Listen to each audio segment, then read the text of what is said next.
Letterpress just makes letterpress printed by hand, one at a time, by me. Greeting cards, seasonal cards, art prints and posters, sketchbooks, coasters, basically anything that can go in the press I can print on.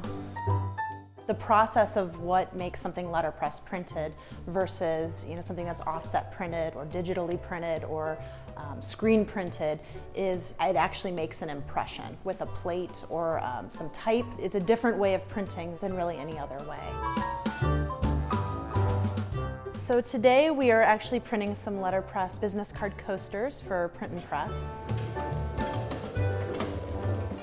The rollers come up, they get ink on them, the ink disc revolves so that the ink stays fresh.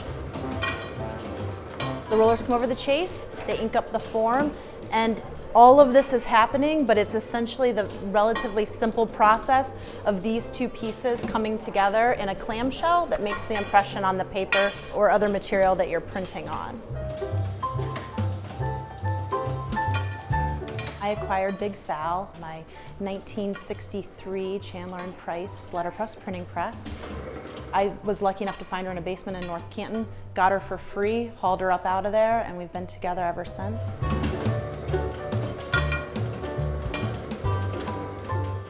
And it's a learning experience every day.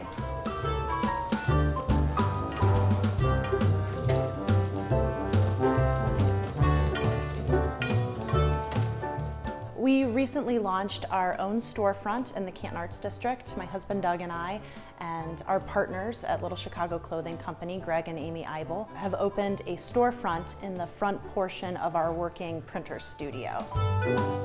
Little Chicago Clothing, we specialize in creating designs that are inspired by community pride. There were never any cool shirts for Canton, and it's enjoying this awesome revitalization. And with the new things happening with the Pro Football Hall of Fame and the redevelopment of the downtown area and the Canton Arts District, we wanted to be able to have people wear something that showed off their community pride. And there were great companies for Cleveland and Columbus, but there wasn't anything for Canton, and we just kept waiting and waiting, and then we just decided, well, fine, we'll just do it ourselves. And we did. Little Chicago happens to be a nickname for Canton, Youngstown, Steubenville, a lot of eastern Ohio towns that gained that during Prohibition in the Roaring 20s, because this corridor along Route 30 was a frequent stop for the mob and gangsters en route between New York and Chicago. We wanted to pay a little bit of homage to the history of this region. When I see somebody walking down the street with one of our shirts on, it's just the most exciting and reassuring thing to know that there are those people out there who have that enthusiasm for Canton and pride in their community like we do. So it's a very rewarding thing.